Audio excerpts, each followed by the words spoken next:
Oi, meu nome é Marco Aurélio Gal, pode me chamar só de Gal. Trabalho com audiovisual e hoje eu vou falar sobre os 5 erros de Assassinos da Lua das Flores. O filme é o novo lançamento do diretor Martin Scorsese, que é considerado por muitos como o maior diretor na ativa ainda, mas eu confesso que eu não sou muito fã desse cinema dele, que é muito violento e principalmente muito masculino. Mas ainda assim estava curioso para ver esse filme, principalmente por causa da temática indígena. O filme é sobre os Osages, essa comunidade indígena americana que descobriu petróleo em suas terras e por isso foi perseguido e assassinado pelos vizinhos brancos. E a investigação dessas mortes deu origem a organizações policiais que se tornariam o FBI. A trama inicial da história era abordando justamente o ponto de vista desses policiais que investigavam a morte dos Osages. Mas o filme teve um roteiro bastante trabalhado ao longo dos anos de produção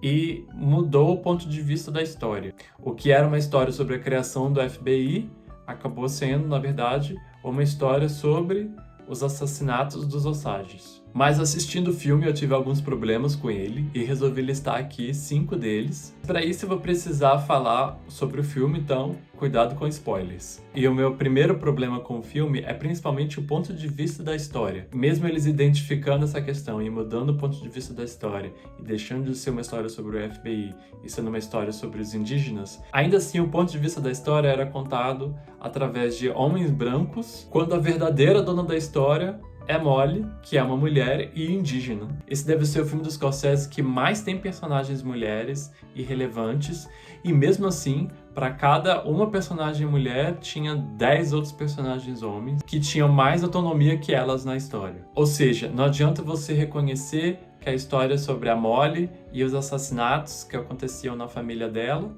e ainda assim deixar a trama inteira acontecendo alheia a ela. Ela fica à margem da história e a gente acompanha tudo através dos homens brancos, do marido dela, do tio do marido dela, o que me leva a um outro ponto negativo para mim, que é o DiCaprio. Durante todo o filme, enquanto eu assistia ele, eu só conseguia pensar nas polêmicas que cercavam ele, em como ele se relaciona só com mulheres mais novas, em relações por interesse. Eu só enxerguei o ator e não o personagem. E isso é um grande problema, porque eu não conseguia levar ele a sério. A única coisa que eu acreditava na performance dele era de como ele mantinha as relações por interesse.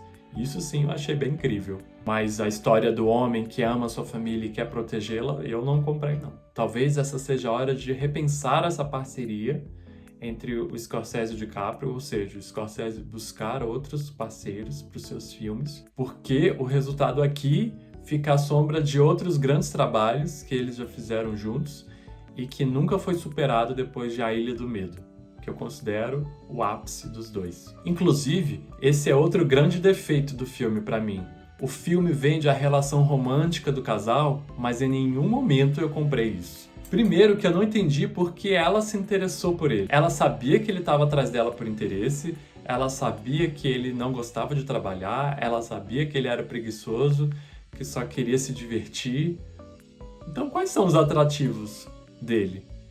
Porque beleza não era. A maquiagem deu uma boa enfeiada nele. E até nas sequências que mostrava a intimidade do casal, tem uma cena em que tem uma tempestade acontecendo e a Molly, interpretada pela Lily Gladstone, pede pro seu marido, que é interpretado pelo DiCaprio, para ele ficar quieto e só ouvir a tempestade. E aí ele faz menção de se servir um drink, mas ela censura ele. E aí ele puxa um papo, uma conversa sobre como a chuva é boa para a colheita, e ela censura ele de novo e manda ele ficar quieto. E eu não entendi muito bem essa cena. Não é uma cena romântica, é uma cena, para mim, que mostra como havia uma tensão na relação deles, como havia uma distância, e isso era um problema. Não uma ponte que os dois buscavam para se encontrar. Inclusive, eu entendi essa cena como outro exemplo de como ele era uma pessoa submissa, de como ele obedecia os outros, tendo conflito com essa submissão dele. Outra dificuldade que eu tive com o filme foi o ritmo dele. Um dos primeiros tratamentos do roteiro levava mais de 4 horas só para conseguir ler ele inteiro. Então, saindo disso para a história que é o filme, eu tenho certeza que muita coisa foi reduzida, mas eu acho que dava para enxugar muito mais. A gente gasta 2 horas assistindo todos os assassinatos, já sabendo de antemão quem vai matar, em que ordem vão matar, como vão matar. O filme já dá todas as respostas e isso deixa as mortes repetitivas. Ah, agora vai morrer a irmã, agora vai ser a mãe, agora vai ser a outra irmã que vai morrer. O espectador não tem surpresa nenhuma.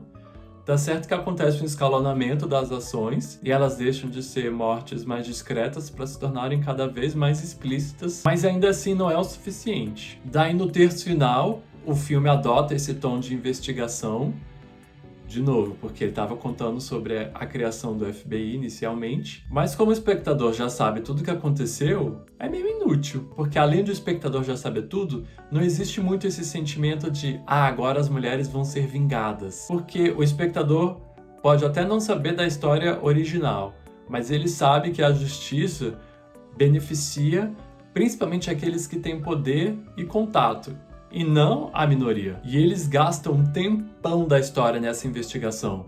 Ainda inclui uma reviravolta, quando o personagem do DiCaprio desiste de testemunhar contra o tio dele, até a filha dele morrer, e isso causar uma transformação nele, que faz ele mudar de ideia e testemunhar contra o tio, falando as verdades. Porque ele quer proteger a família, ele quer salvar a família. Mas cara, tu tava envenenando tua esposa até ontem. Que transformação é essa? Toda essa sequência dele não querendo testemunhar e depois voltando atrás, tudo isso podia ter sido cortado fácil. Eu também tive um pouco de estranhamento com o final do filme. No fim, do nada, o filme adota um tom de programa de rádio para contar o que aconteceu com os personagens depois daquilo tudo, mas como ele ainda nomeia esse programa de rádio como crimes reais, true crimes, é inevitável você não pensar que ele tá fazendo algum comentário sobre o podcast. Isso me parece tão deslocado com o que ele estava falando até então. O que podcast tem a ver? Porque fica uma coisa, olha que engraçado ele simulando o som de cavalo andando, enquanto fala sobre apagamento de uma minoria, sobre sistemáticos casos de violência. Fica de mau gosto. Eu não entendi não só o podcast nesse final, como também porque o Scorsese achou que precisava ele aparecer no filme para dar o obituário sobre a Molly, porque o filme dá um espaço para Molly, mas é um espaço secundário. O foco principal da história é o DiCaprio e a sua relação com o Robert De Niro. Então a história do filme não é sobre a Molly. Por que agora ele, o diretor, quer aparecer dando o obituário dela se ela não era o ponto de vista principal da história? Eu falei isso tudo, mas é claro que o filme tem os seus pontos positivos, principalmente o Robert De Niro, ele tá muito bem no papel, e a Lily Gladstone também tá muito boa, como a Molly, mas no final eu sei que eu saí do filme com as mesmas impressões que eu tinha quando eu entrei na sala, de que eu realmente não me identifico com esse cinema muito masculino do Scorsese, que prioriza o olhar masculino mesmo em histórias que são sobre mulheres. E é isso. Se vocês tiverem ideias sobre filmes que queiram que eu comente, só deixar aqui nos comentários.